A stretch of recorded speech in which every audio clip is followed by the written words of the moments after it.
Hey, quick forward before we get into this review.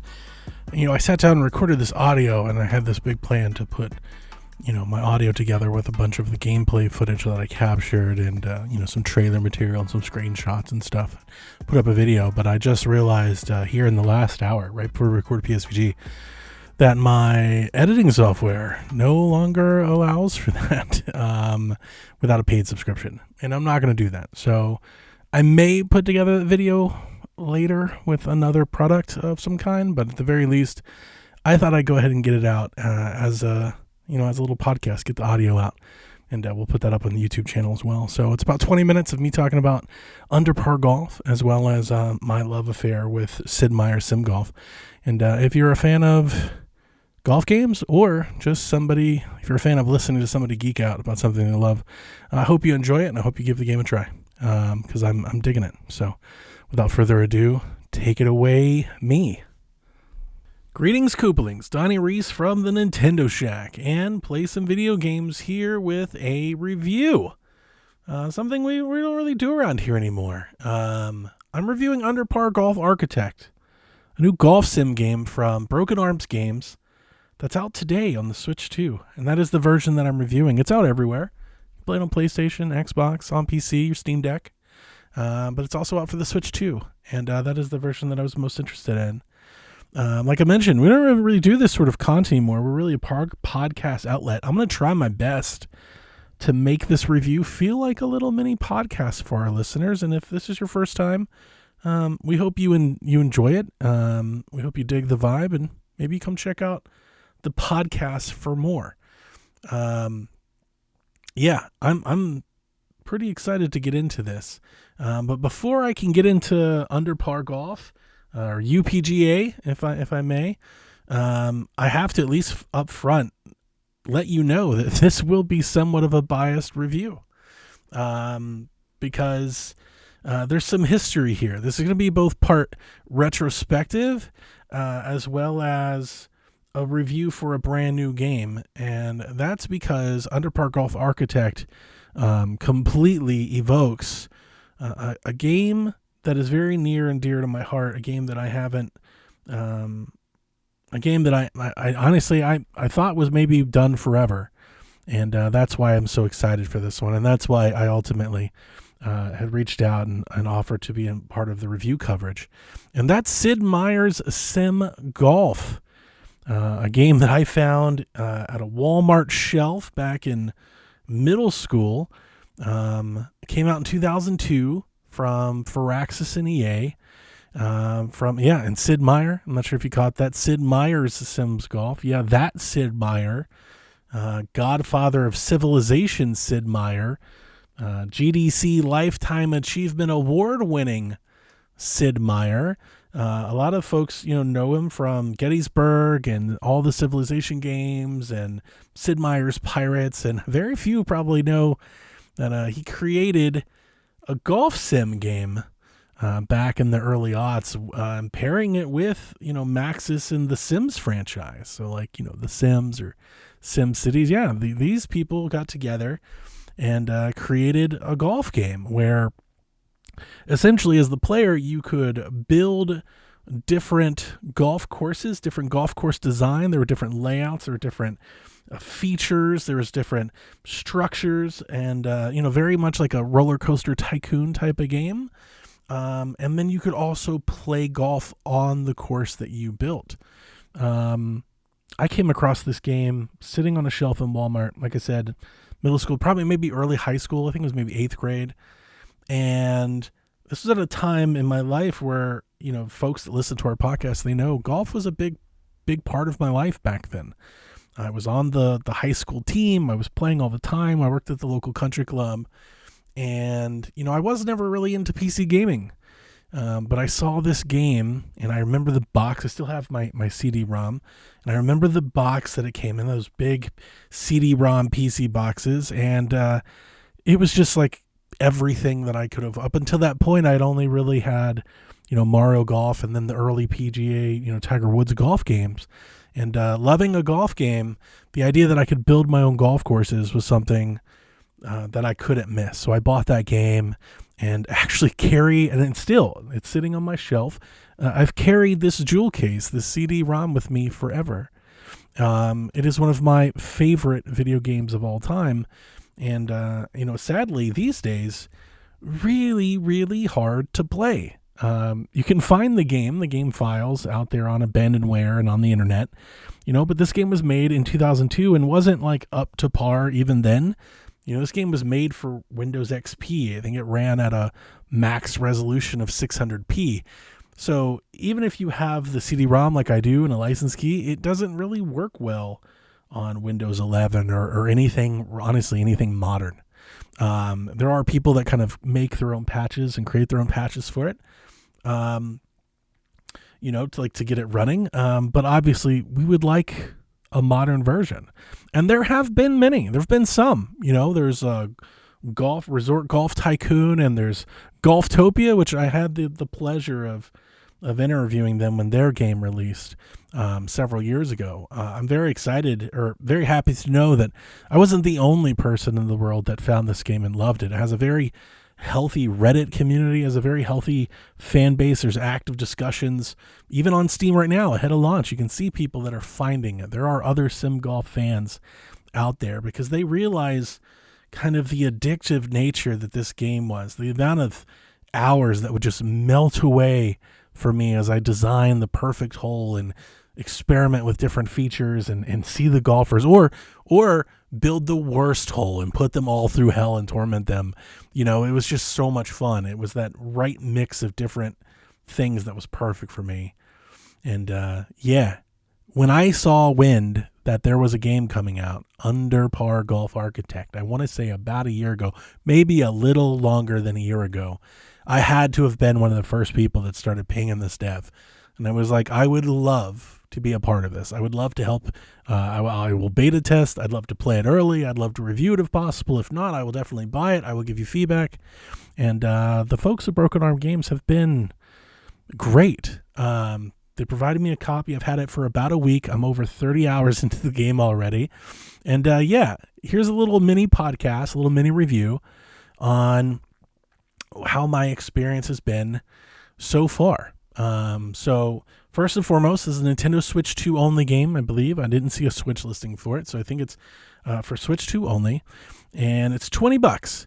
The game features a solo campaign. It's got 9 golf clubs that you can build, and the campaign both serves as tutorial to kind of show you how to design and all the different features of the different systems that are at play, but it also unlocks your progress in the campaign, unlocks extra features, extra layouts, extra grass types, things for you to build in the sandbox mode, which is also there and available from the moment you boot up the game. Just like Sid Meier's SimGolf, the sandbox mode has all of the things that you would like to make it as easy or as hard as you'd want it to be. So you can have infinite money and turn off all the things, or you can go the opposite way and make it more and more challenging. And that's available right out of the gate. You build golf courses and you get out there and you lay out your holes. You can put down the tee box and you set up a green. You put trees in the way or rough. You can build grass and island greens.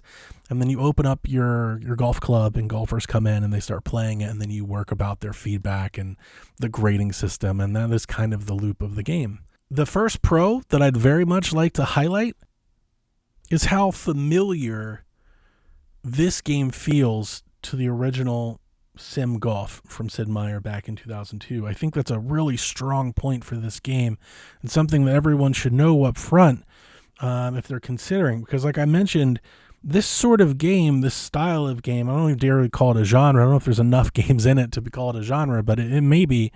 It's starting to boomerang around. We've had a couple different alternatives come in here, a couple different options. But in my opinion, none of them have quite nailed the feel, the familiarity that Under Par Golf has with that similar Sim-style ribbon that you can use with a mouse. But it also has these radial menus that you can use, with a controller. I felt right at home. I played a lot of Golftopia and really liked that game. That's a really cool game too.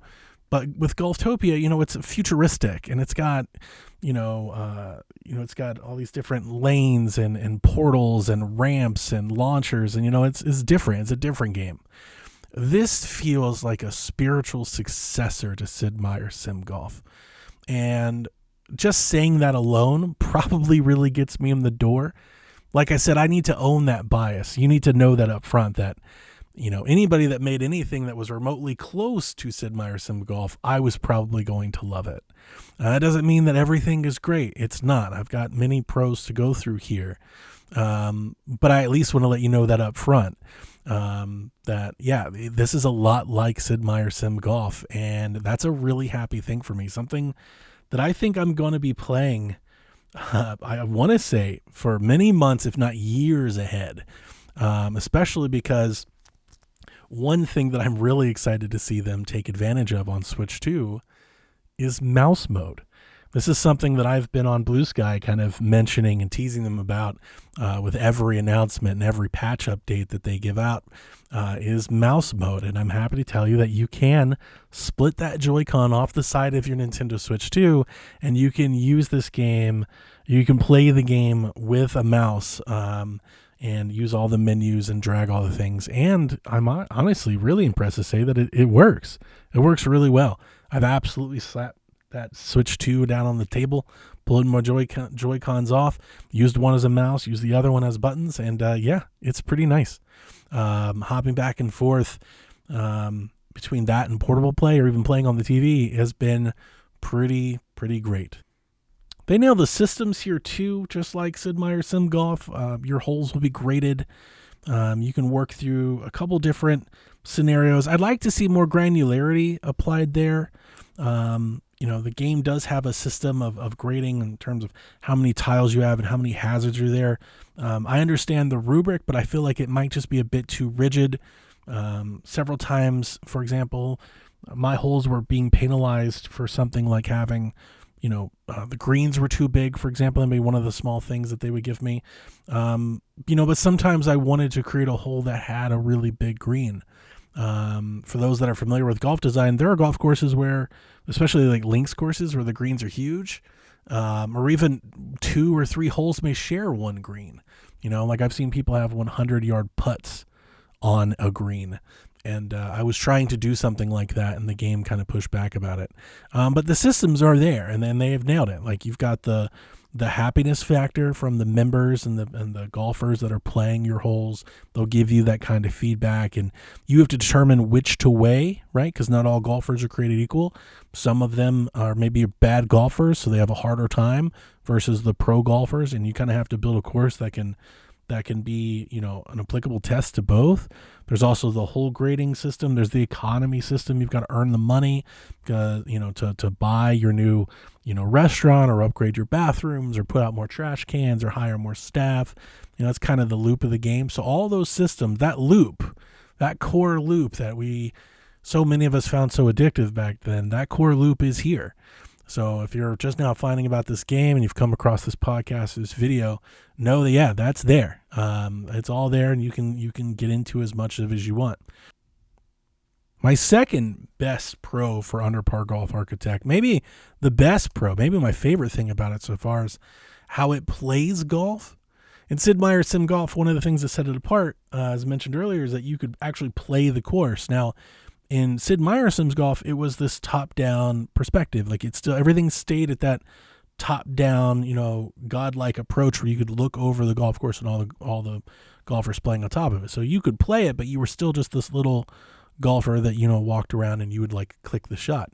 Under Par Golf Architect does something different, something that I think is really impressive, in the fact that when you click play your golfer, it zooms you down to a third person, like over the shoulder level. You can actually just live in the golf course you just created. You can walk around, and you can go to the bathroom. You can go to the snack shack. You can partake, and there's interactive things. They all come with their own little animations, these cute little cutscenes.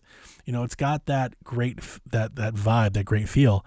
And then you can also play golf. You've got a very familiar 3-click swing kind of golf system. There's like a sweet spot. You do get attributes to build your golfer, just like you did in the Sid Meier game. And you can really kind of live out that fantasy and actually get I won't say a first person, but a third, like a first perspective over the golf course you just designed. And I think that adds so much to it. It's also instantaneous. Like you just press the button and you hop all the way down. It's like a Honey, I Shrunk the Kids thing. And then you pop all the way back out. That's really cool. It's really cool. And I showed it to my wife and kids as I was playing along and, for this review. And they all thought that was also really impressive. Honestly, I don't think I've ever quite seen anything quite like it. Now, I did mention that there were some problems, and there are, and I have to get into them because there's quite a few, and I'd just be remiss if I didn't mention them. So I'll stay at like kind of let's just get into it. I'll just start, and we'll see where it goes. Gameplay-wise, I think there's some minor tweaks that they should make, especially like with the golfing part, the actual playing the golf part. I think the putting is very rudimentary. It feels very flat and kind of just basic. I'd like to see perhaps a bit more refinement there. I think that would add a lot. In the actual designing part, I ran into several issues if I wanted to move a hole or reorder a hole or maybe change a pin location. It seemed like that would impact the rest of my golf course, and I may have just not been able to figure it out. That's possible. I'm not sure. But yeah, I was having issues with that too. So you can change the pin location. That's no problem, but changing the hole locations seemed to be kind of an issue that was giving me some trouble. There are some performance issues that I got to get into. Like the switch to the frame rate can get a little choppy. But more importantly, I've just had a lot of crashes. I got to tell you, the game has crashed on me probably 10 times. Now, I've played it a lot. Played it for, like I said, I think 30 hours. Oh, at least 25 hours. And I've had it for 5 days. So it's a lot for me. And I've probably had 10 crashes. Now, I may be able to help you with some of it. And I've relayed all of this to the developer, whom I will say has been extremely receptive. And I think they're going to iron these out. So if you don't want to buy day one, I completely understand. Wait for a patch. I do not know if there's a day one patch at the time that I'm sitting down to record this audio bit. But if I'm hoping there is, I really do. But if there's not, maybe hang back for the first big patch that the game gets. But one thing that I realized that helped me was when I was playing the solo mode mostly, I would encounter a lot of crashes when I would start a new level.